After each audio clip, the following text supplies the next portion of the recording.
Yesterday you might have got mail from Bits and Bytes, that Gmail ID, and it contains the data which we are trying to extract from external world. So that is nothing but news, and then the data from JSON. Okay, so and then we are going to aggregate that in reports, and then we are going to send it through the mail service. So this is what we did yesterday. So mail, we looked at how the mail works, and we understood how SMTP, what is the SMTP protocol and how it works and stuff like that. And also we understood how the protocol works between two people. So in order to send a mail, what all the things that you need to do in the background, but all these things are abstracted for us with a library. Okay, so that is about yesterday's session. So this is the task, that is same thing, send mail with the content, send mail with the content prepared in the previous class. Same mail you need to work out on that. And then you can see that it's all not beautified mail. So you can format that email text as HTML text, and then you can send the mail, and then you can add pictures as well, whatever you want. So these things you can explore more on top of that. Okay, but that is a basic thing. So that's like major core engineering work, and then rest of it is just beautifying things which you can learn on the go. Okay, so in today's session what we are going to do is, since we are done with the project, with the project requirements, that is not the end of the delivery. It is only it's like one of the milestones in the software building process. So we have seen a lot of processes in software building processes. That is like from the requirement you get you get architects, and then make a rough sketch, and then give it to developers, and then they break it into modules and build it. So that is what we did. And then now the question is, okay, now I have built it in a manner that I understood. Okay, now how is that I'm going to verify that, and how is that I make sure that this code actually is good for production, or I can put it on the server, and customers can make use of it. Okay, so we have seen the process is like, okay, at first level we get requirements, and then all the way to requirements we did development here. We did develop here. So there are a lot of other things we did. So we did module, breaking up the module into species and all this. That is all part of design. Okay. And then now I need to verify this, because the stakeholders at each level are different. So at the stakeholder at this level is us, that is whoever is developing. Now I need to verify whether my things are working. So I have verified by sending mail that, okay, this thing is working. Now is it actually as good as to send it to the testing team? So testing team will sit here, and then they do integration testing, and then from integration testing there is another the series of testing, and then finally there is something called as acceptance testing. So at this level, so there is this is development is only one of the milestones. So so if you are already working in the industry, you might have seen that there is a P7, P8, and customer delivery, maintenance, and then there is end of life, and all this all these things which are after development. So once you have this development, so so how do we make sure that this thing is working before we send it to integration testing? So that is the challenge here. So we need to make sure that first thing is It works for uh, basic thing, basic requirement. So this we already verified by just by sending the mail. Second thing is whether it can um, uh, uphold unexpected problems. So let us look into this. So unexpected problems, we'll explore this unexpected problems. Then after that, once you identify all the unexpected problems, you need to automate that. That is where our unit testing comes into picture. So we will build unit testing. I will write maybe one or two test cases, how to build it for a project. We have already seen it, but seen it as a separate concept. But we will try to imbibe that idea into our project and make the quality better. So after this, okay, you have done the unit testing is fine. Then how does the other developers and other managers can measure that your code is working fine? That is something called as there is something called as coverage. So that helps us to make sure that whether our code that is written so far, maybe around 400 500 lines, so whether all of them are tested. So that is the statistical data that you need to collect and automate it. Or else what happens is, okay, now I have developed a project. There are four modules, maybe four different people are working.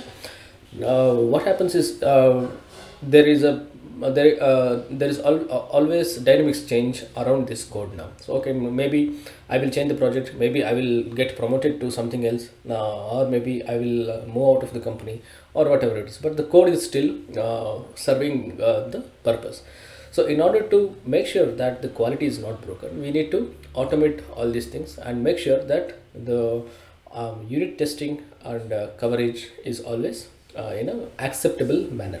So one of the acceptance could be something like, okay, this code, this unit testing must cover all the four modules, and code coverage should be maybe around 80%.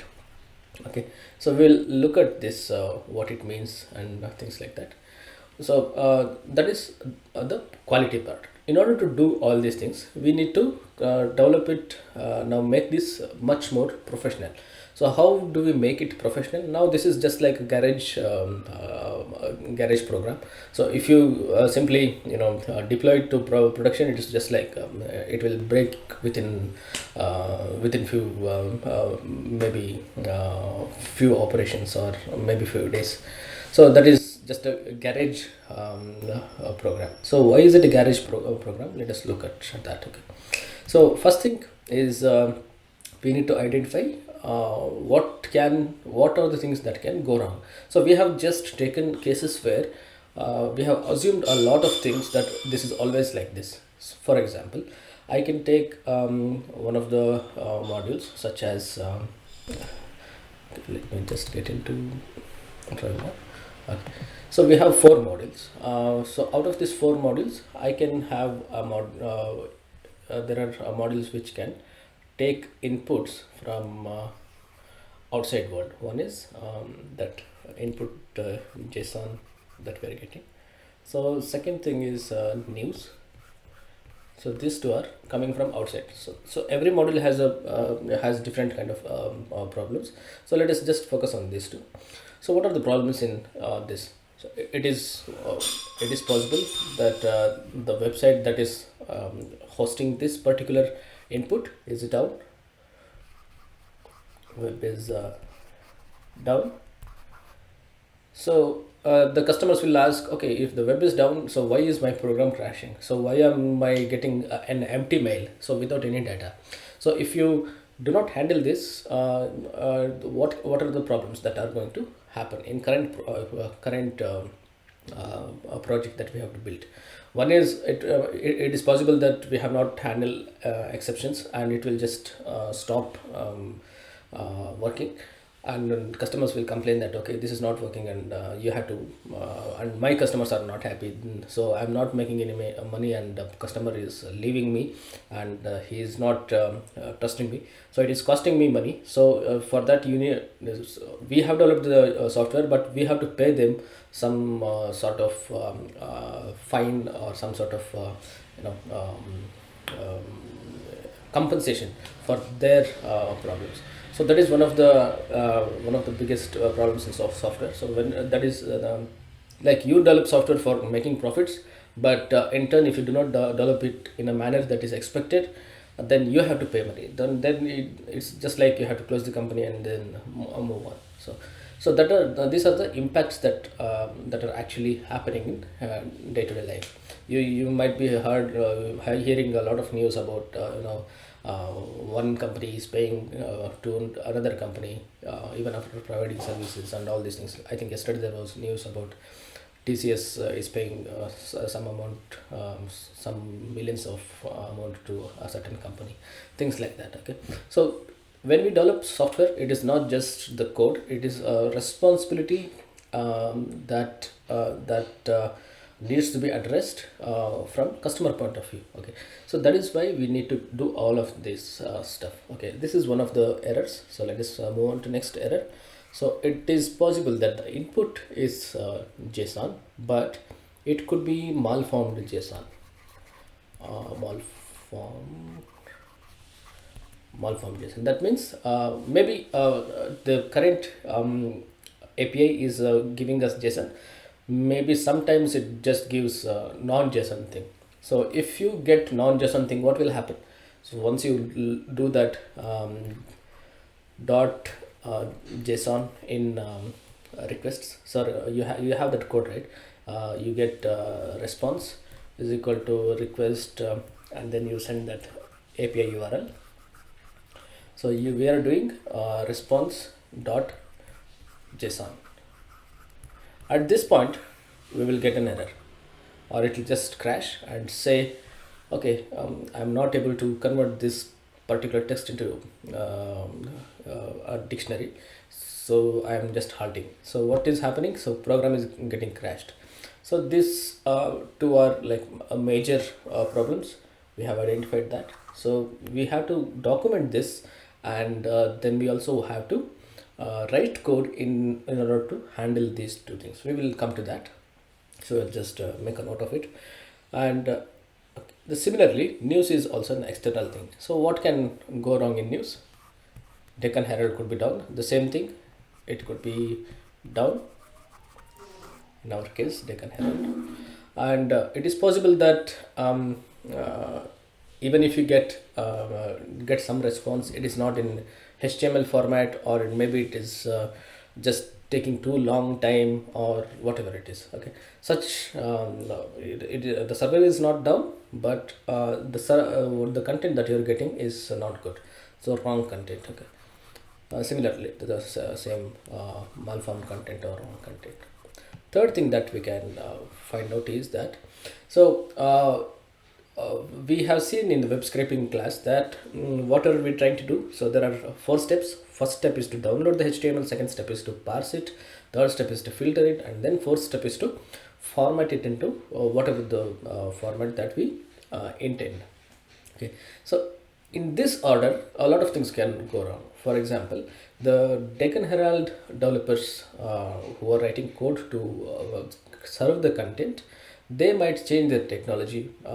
Maybe they will change their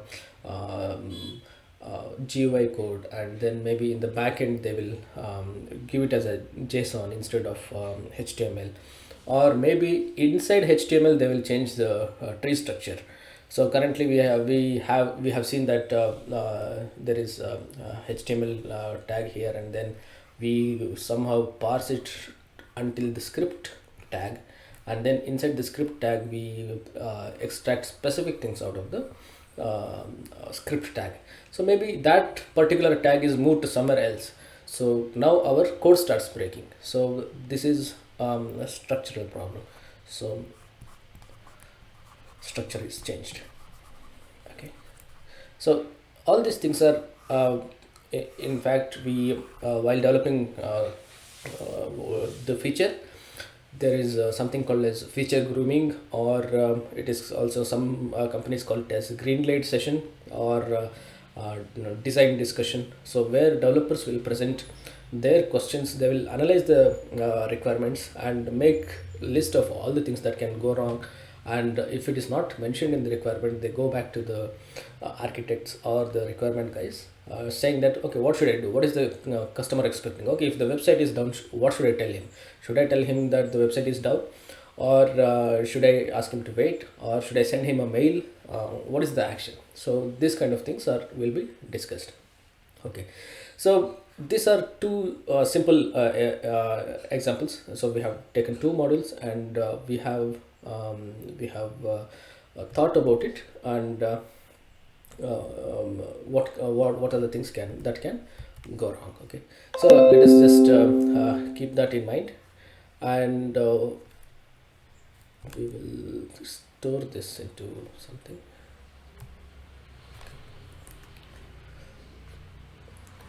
We'll make a note of it.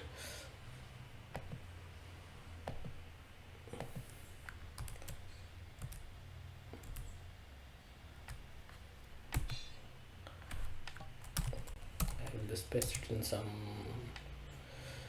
Right. Okay, so we'll just make a note of this. Things that can go wrong. Things that can go wrong. So I made note of that. Okay. Now, how do we handle these exceptions? Once we have identified, so there are common problems such as exceptions. That, now we have identified things that can go wrong, and we have to identify some critical sections. What are the critical sections? Say we are accessing a file, and then that is not actually part of any requirement. That is a part of your implementation and the operating system specifics. Say if the file is open already, we have seen in one of our errors, the file is open already, and you cannot access it for writing. So such things should be handled. It will cause a trace back, and it will hurt the program. Okay, so now these are all the critical sections. We have to identify file operations, and then permission problems and stuff like that.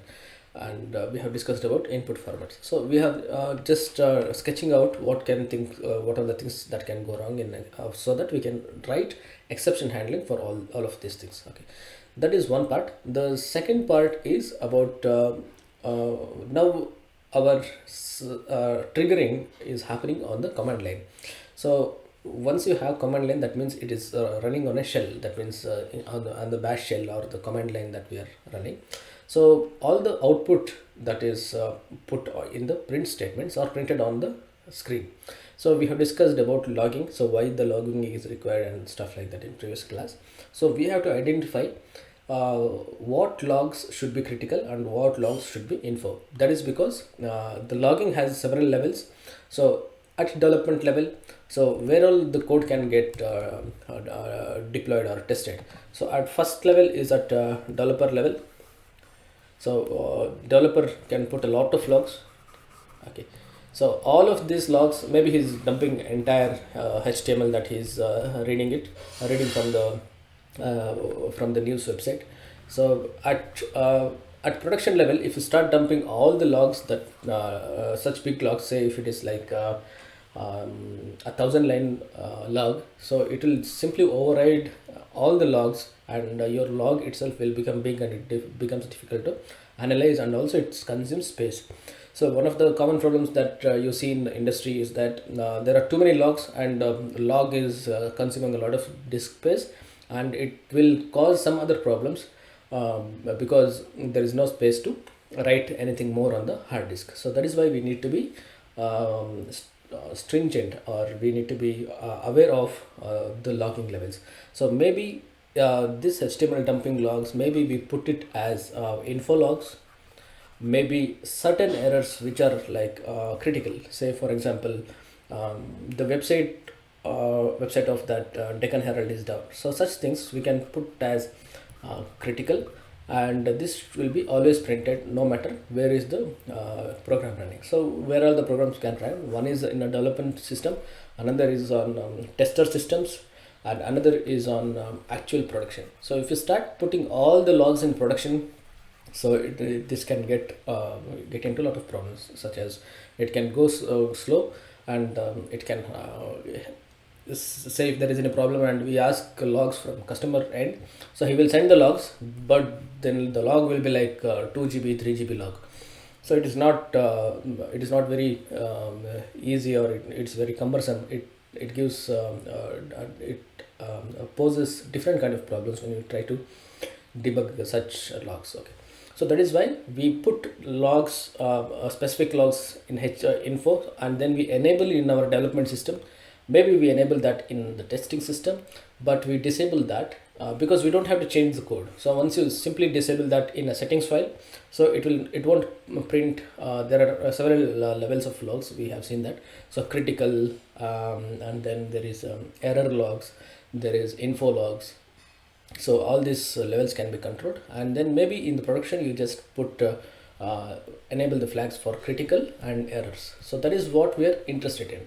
So usually errors, the problems that comes from the customer will be of type critical and error, maybe some debug logs, few debug logs, but we should make sure that we always disable the info logs in the production system. But you're free to use info logs at this level because this is still inside the company. Okay, so this is about logging. Okay, so that is about logging, and then we will look at how do we verify our logic. So that verification of the logic is nothing but whatever we are discussing in unit testing. So we try to control the inputs and verify the outputs. So how do we actually we cannot ask Deccan, we cannot call up Deccan Herald and say, hey guys, I am testing my software, so can you make your website down so that I can test my system? So that is like, that will be a joke. So what do we need to do? We need to control the inputs and verify the outputs. That means actually we need to simulate that the website is down, and then how do I handle that? So that is simply by maybe we can send we can make a deliberate spelling mistake in the URL, so that URL doesn't exist, and then we try to handle that. Okay, so such things can be done in unit testing. So what is the advantage of unit testing? So we know that we have all the cases. So we have listed down the cases, and then we can write program to verify these cases. We can simulate news, we can simulate API data. In fact, we have simulated subscriber data already. So by putting things in JSON, and then identify test cases in each category, and these are the actual things that we are going to do. Okay, so what are we doing in the unit testing? We are controlling the inputs and verifying the outputs. Okay, we'll do that in a moment. Okay, so these three things are necessary to make this code production what we can call it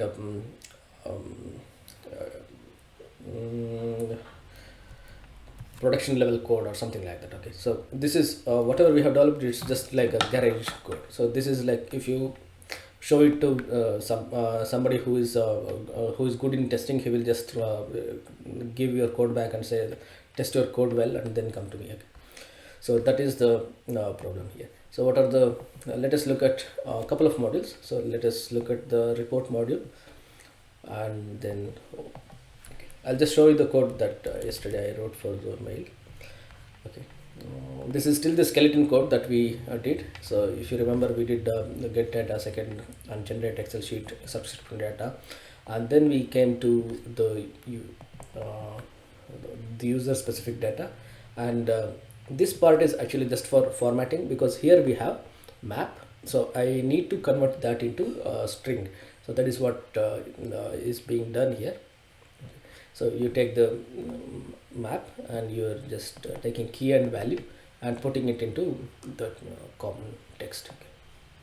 So so that we have text to send across the mail. Okay, and then we are iterating through that dictionary, the dictionary that we have got here. We iterate through that because we have to send each mail to each one of them, right? One mail to each one of them. So it's not like we cannot put CC or too many people in one box, because these mails are specific to each of them, each of the users or subscribers. Okay. So that is why we just need to write a for loop in order to get username and his specific content, which we have already derived out of in this step number 5. And then here we are just formatting the mail. So we are just adding the text into different pieces. That's all. Slash n means new line. We have already seen that. Then this is the subject line. This is what we have email that you have got. Okay, that is nothing but here. So this is the email that you might have already received. So this is from this one. So subscribed states are Andaman and Nicobar.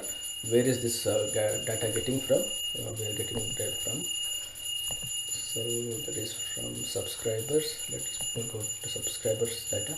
So here I am storing all this. So here are your email IDs, and I just put some random states. Okay.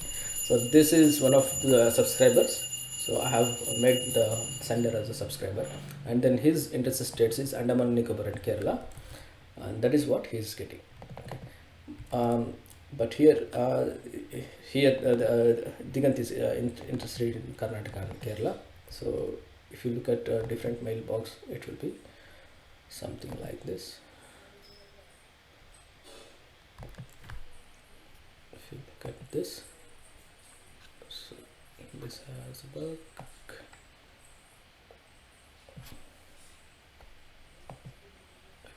So he is interested in Karnataka and Kerala. So he is getting specific to Karnataka and only Kerala. So he is getting mails from Andaman, Nicobar and Kerala. That is because he has subscribed to different than this. That is why we need to write user specific mail here. So we are extracting the user specific information, and then we are just embedding them into a text, and then we are sending the mail. Okay. So that is this is actually the step number 6. Send mail with content. So actually the coding is actually the small part. The connecting things is the biggest part here. So once we understand what we are doing, and then writing code is actually the easy part. So that is about yesterday's mail sending activity. Now we will look at we were trying to look at what are the things that can go wrong. So let us look at the picture preview here. Okay. We will take input JSON, that is input module, and then we'll try to look whether we have handled this case.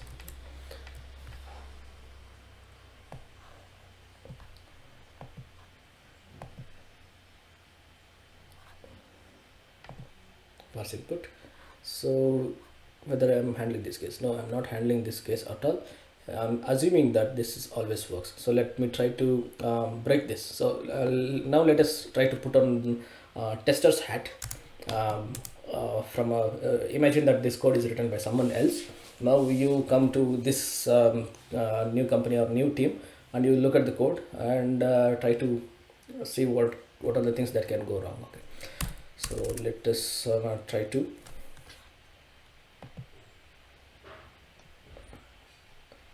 make this something like JSON2. I'm making deliberate spelling mistake. Let me try to run it.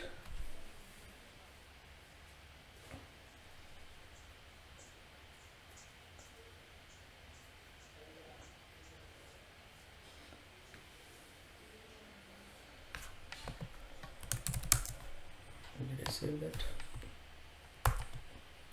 Okay. In fact, you don't need to. Okay, this is like now you're triggering the whole process. In fact, you can trigger each one of the at each one of the levels, that means each one of the modules. So how do we do that? So we can do something like main. So you can simply call get input data, okay, so that you don't have to run the whole thing. You can have control at input data itself. So I will go to input data and run Python, whether I'm in right directory, Python course, August code, project, input data, okay, vars input. This is not serial.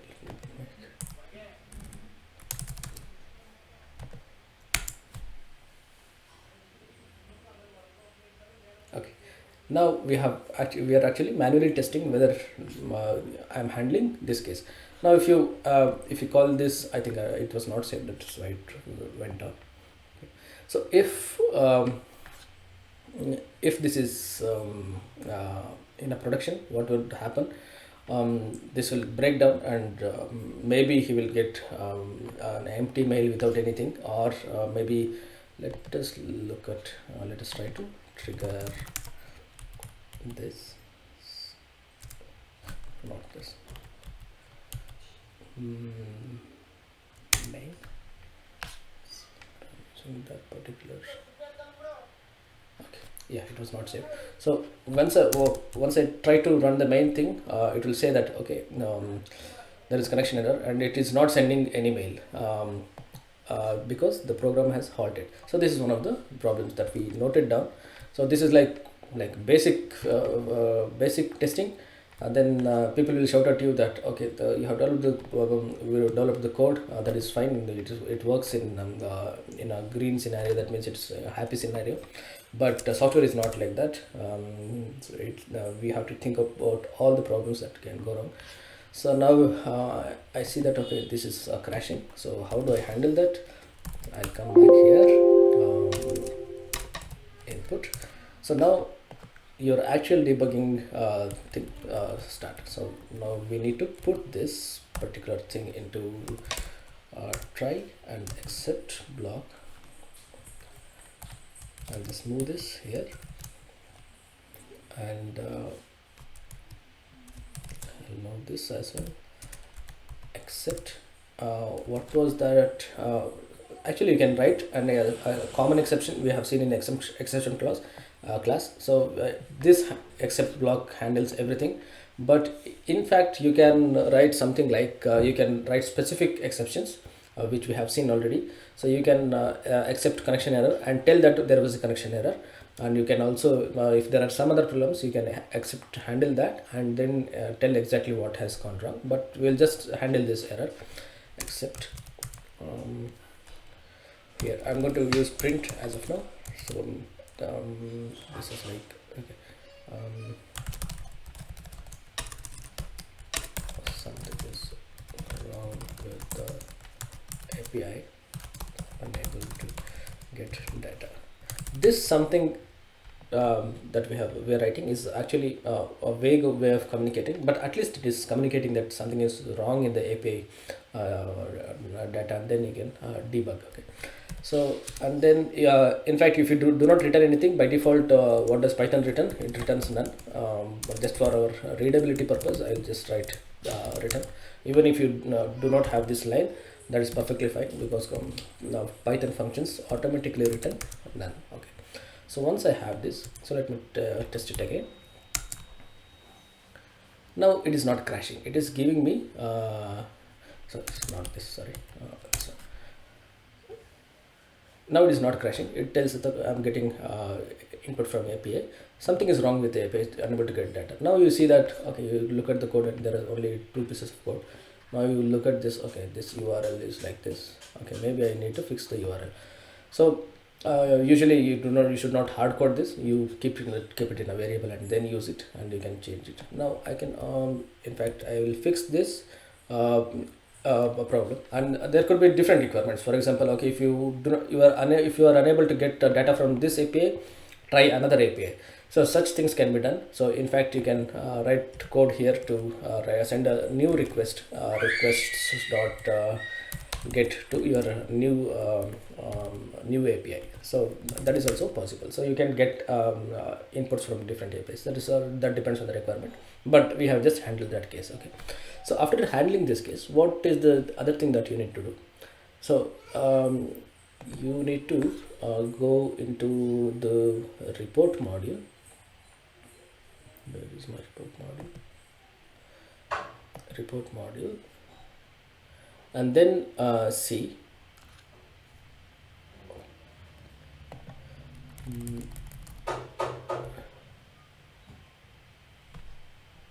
where is my input here. The format, mail content, step number 1. Okay, here. So here we need to write a code which tells that if input data is none, that means we are returning none, so you should not proceed. In fact, we are if you simply trigger mail from here, say for example, now the program won't crash. It will simply go on. See, now it's simply going on. So getting input from API, something is wrong with API, unable to get data and all these things. So let us see how what happens in the future. So once you fix that, you come back here and write a log or print here in order to say that if this is not right, unable to trigger, unable to get input data. Okay, so after this you need to maybe you return out of this, because it doesn't make any sense just to move forward. See, now there is another error. That is because we are using this input data somewhere down the line, and then we are trying to iterate through. So since it is none, it is telling that I cannot iterate through none objects. Okay, so in fact we should be able to handle this as well. So we go to this line and then we need to handle it. So writing the basic code is just like collecting the ingredients to make cooking, and then when you actually start cooking, like you have to manage a lot of things. You have to manage the temperature, you have to adjust the stove and all these things. So that is what we are trying to do here. Okay, so return where we're returning from here, that is because we do not want to proceed further if something goes wrong in this step. Okay, so in fact you can return some value, but I can simply write simply return or return none. Okay, so this problem I should not be getting now.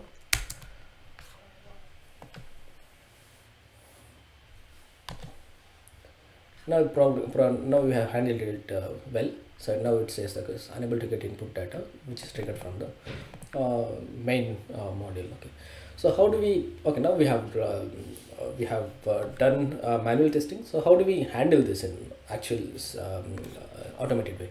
So now we have just identified few things that can go wrong, and then we have handled that. Okay, now I have handled that. Next step is to write some code to handle this particular problem. So where do you handle this? So this problem can be handled at various levels. So first thing is, you can go to input data and you can write a test code here, something like tests.py. so we saw the testing in the previous class. So let us try to just get that basic structure. What was that structure? Project input data. That was this. Okay, this. So what is the syntax of test? Test is nothing but this syntax. So I'm going to copy all the lines from here. Copy it, and then I'm going to paste it in my new file. Okay, I do not need all these things. So this is how you kind of stitch things together. So I'll name this as test input data, and then this remains the same thing. So which we have seen that we are simply inheriting the things from this there is a library called as unit test, and it has a class called as test case. This test case has a lot of additional functionalities, so that is why we need to inherit it. So once you write this class, this is your class and you are inheriting from the base class. So this is your base class. Okay. So I'm going to remove all these things which are not needed, but I'm going to import input data. That is because I am going to call the function which is inside input, not here. Where is that parse input? Okay, this is old one. Let me just drag this into our project.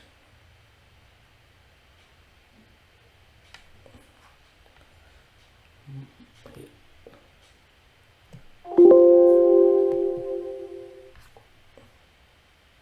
Okay. This is our, that was in a different folder. Let me just minimize this. This causes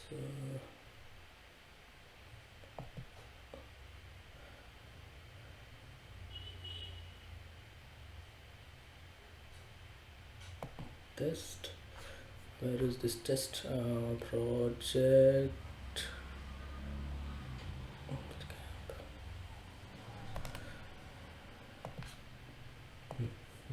Okay, okay. In order to move it to JIT, I copied the same folder to somewhere else. Okay, no problem. We'll just copy paste it here. Okay. This is our actual program, I believe. Yes. Yeah. Let me look at this. This is what we are calling. So I'm going to verify this using the code. So let me just make a function called as test API connection wrong URL. So this is just a name. So your test should start with test underscore. In fact, you can change the name and you can tell that's the default behavior. Your test must start with test underscore and anything else here. So actually this is the complete function name. So the reason that we need to do test underscore is because the unit testing module will automatically pick up all the functions that are starting from test underscore. So I'm going to just remove all these things from our previous class. Removing. Okay, once I remove that, I need to call this function which is doing the this part. So sending the request and returning the JSON, the dictionary. Okay. So input is what? So this is a doc string. So once you write down this, things become clear. What is the input? Input is URL. What is the output that you are expecting? If it is a wrong URL, you should get none. Okay, expected output. Okay, yeah. So this is what we are going to verify. Let us look at how do we send the input. So in order to do that, so now we will look at this. So we are hard coding this. So this is actually a wrong or a bad practice. Why is it a bad practice? Because if you go to, let me close this. Don't save this. This is where we are. So let us try to trigger the input data. Input data dot parse input is our function name, or what is it? Parse input. It's not parse input. Where are we?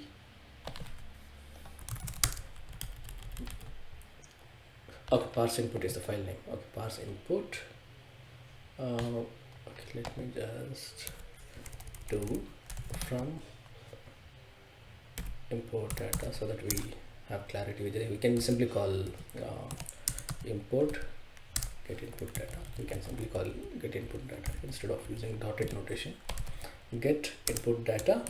So I'm just going to simply call this. So return value. So I'm going to collect the return value to return some variable. Once I have this, I do not need this, so I need to assert it. So what is that assertion I'm going to do? What does assertion do? Assertion validates. Why we need assertion? We saw in our unit testing class. In fact, you have to write, if you have to write code something like to verify whether the value is equal to the expected value, you have to write if else condition. So if and then else, and you have to write a lot of things. So this is a simple way to there is a function which does this for us. So if it is equal, it will give us it will just proceed, or else if it is not equal, it will crash. So the reason is the test, the idea of a test suite, goal of a test suite is to crash. So test should crash, but the product code should not crash, because once you have a crash in test system, that means we have broken something, we can fix it. So that is our goal in the test area. Okay, so what should I assert? So retrval should be equal to none. So in fact we can write if else condition, so something like retrval is equal to none, do this and do this. So but this is a shortcut, so that is what, we don't have to reinvent the wheel. Okay, so now let us try to run our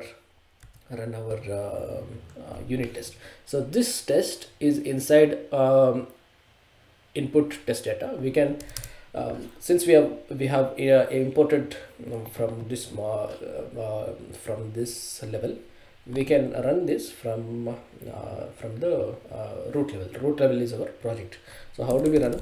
Python -m stands for module unit test, and then where is the unit test located?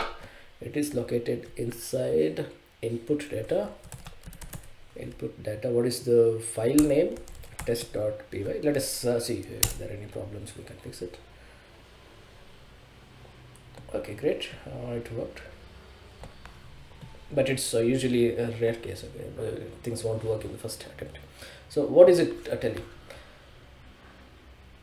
So it is telling that, okay, I have got input data and I'm expecting the ret value is as none, so that is correct, so which is fine.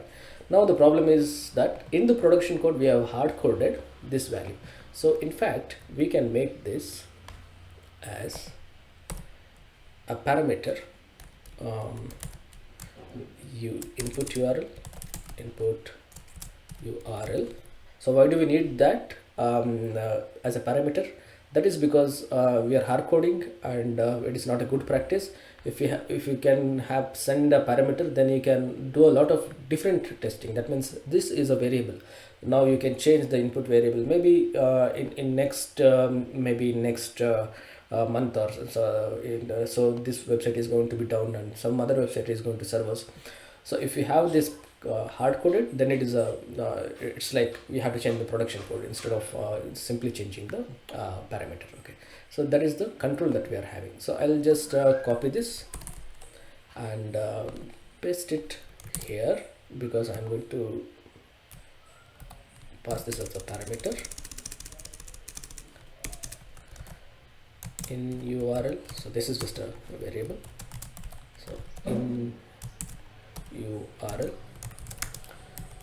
this is the input that is going to, you can see that there is a lot of code changes that we are doing as and when we proceed. That is because our garage code is now getting matured towards quality. Okay, so what is that I need to send here? So I'm going to just remove this line and just comment it. Input URL. And now I need to make sure that once I change the code, so I have changed the parameters, so I need to make sure that it works. So we have changed in one of the libraries that we have written, but we have not changed in the main module. So let us run the main module and see what is the complaint that it is bringing up. Okay, So now it is telling that, okay, in the reports.py in line number 12, I'm not able to find this particular function, which is it is expected to take an input URL, but you are not passing anything. Okay, that is the problem. So we're just going to copy this line and put it inside inside step number 1 here in URL. So this is my in URL, input URL.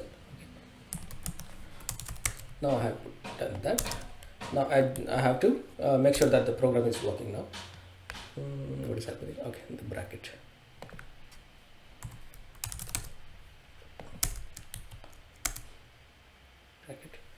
Okay, now it should return without any proceeding further. Yes, now it is returning.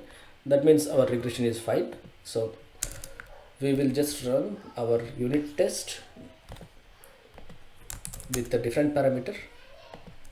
Let us run with the normal parameter first, whether it's working. Okay, braces. Copying the braces as okay. Okay, now it is good. We're good to go. So maybe now I am going to write another test case, which is of similar type. So I'm going to copy paste this code. I have just copy pasted that. So that is the first test case. Second test case, wrong URL to right URL. So this URL is actually the correct one. So I'm going to take this and modify this. This is an actual URL which should work, but input is the URL. What is my output that is expected? I must expect dictionary, okay, with some content. Okay. So here we are doing the same thing. We are triggering the same function. Return value is also the same variable, but we should not assert to none. Okay, so let us run the program and run the test and see what is the problem. Now you can see that the test is failed. That is because we are trying to assert none. So we should not assert for none.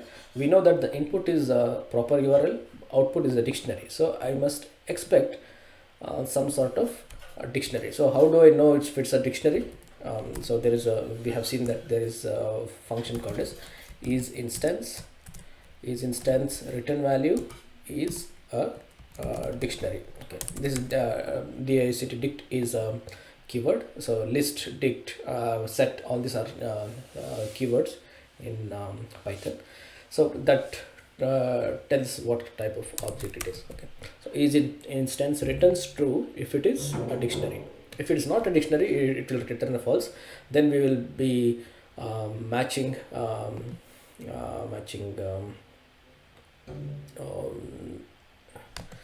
okay, instead of equal, what should I be doing is I should be checking for value true, assert true. That is because I don't have to verify equal test. This actually tests whether it's a dictionary. So whether I just need to check whether if it's true or false. Okay. So this is one more. So let me try to run the test case again. Good. Now both test cases are fine, which means I have handled this particular these two cases. That is one is our web, this one, and this one, and another is, let us try to find out the malformed, this one. Okay, so this one we have handled. So what is the malformed thing that we might get? Okay, so how are we going to simulate that part? So what we are going to do is either you can send there are multiple ways. So here what we can do is the third test case we can do something like, I'm going to copy the same test case. I'm going to modify this right URL but non-JSON input. Okay, so let us try to imagine that, simulate something like some other website. Let us take some website, maybe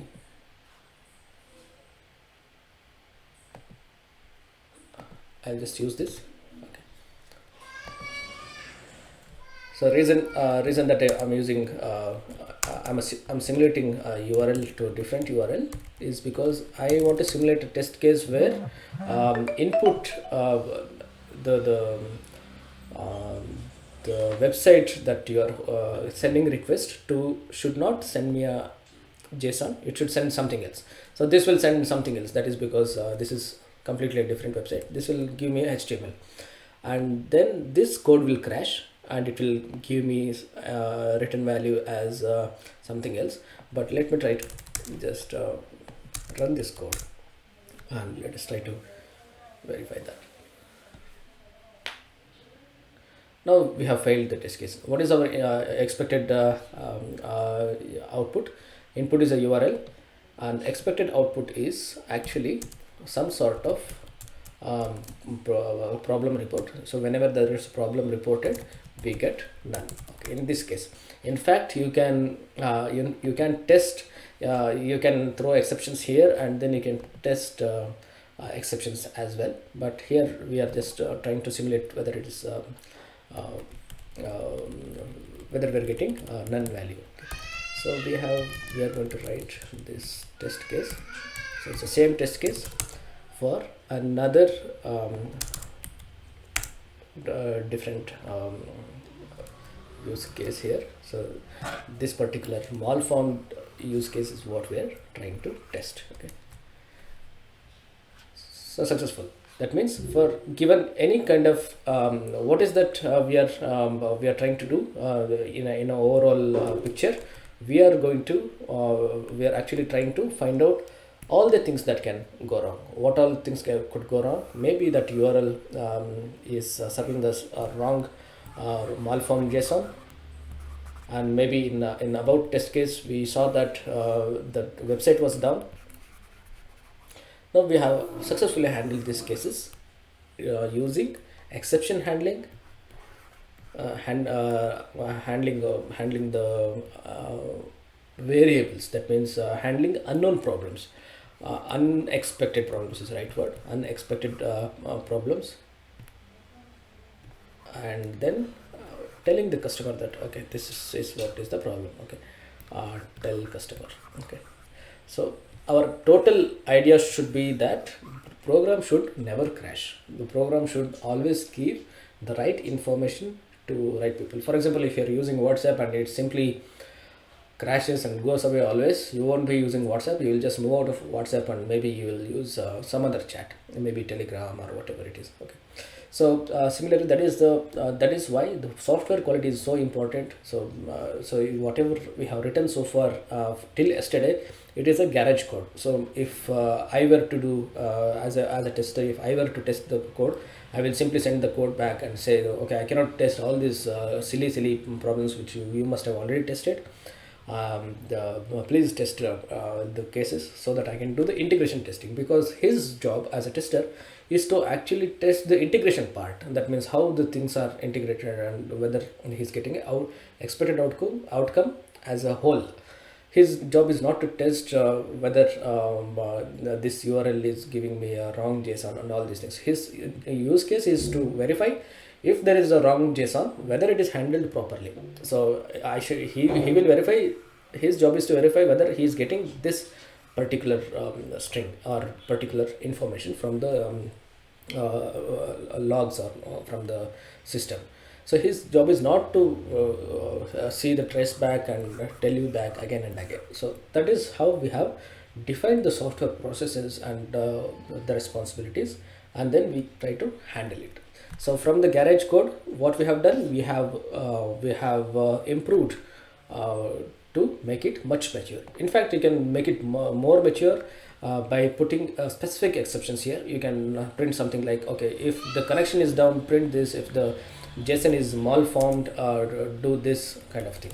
For example, I can take this this line and I can put it here. Try except block. So nice thing about this this IDs is that they give you snippets, except some JSON error. Okay, some I won't quote this. Just print something like malform JSON. Okay. So this kind of stuff you can do, so you can handle specific things and move ahead. Okay, so that is how you can make it much mature, and you can improve the user experience. So that is about that is all about what we have planned for today. So what I need you guys to do is, even if you have not written any code, so you can take code from GitHub, which is nothing but here. So I have hosted it here already. If you have GitHub account, you can log in and check out the code if you know how to check out, or else you can simply go here, go to this URL which is already shared. So you can just download the code as zip, and you can use it. So in fact, you can if you know Git, yeah, it takes about 20-30 minutes to learn about Git. You can do that. What you can do is, you can go and check out here. So I have already checked out. So once you checked out, it will show the branch name and things like that. You can use Git commands here and find out, and you can check in from here. That means you make a change here. For example, this is the file that I have added, so I can do git add, and I need to update it into our repository. This repository is maybe the customer repository. So I'm going to update my code here. So it's just like simple commit, git add and commit, and then I don't need these lines. I just say test code added. Okay. So I'll just commit that is still in my local repository, and I can do git push. So once I push this, so it will go from my PC to here. So we'll just wait. Okay, now it has pushed the code. So let us just refresh and see what is the here. Just now I pushed that from my PC. This is in GitHub, this one. So this is the code that we just wrote. Okay, maybe I have checked in a different file, but okay, I'll append that. But that is how you you kind of check in the code. Okay, so you can do that, or you can just download the code, and then what you need to do is there is a folder called as project here, in that. So this has the project code. Now this is a garage code. That means this is just to fulfill our requirement.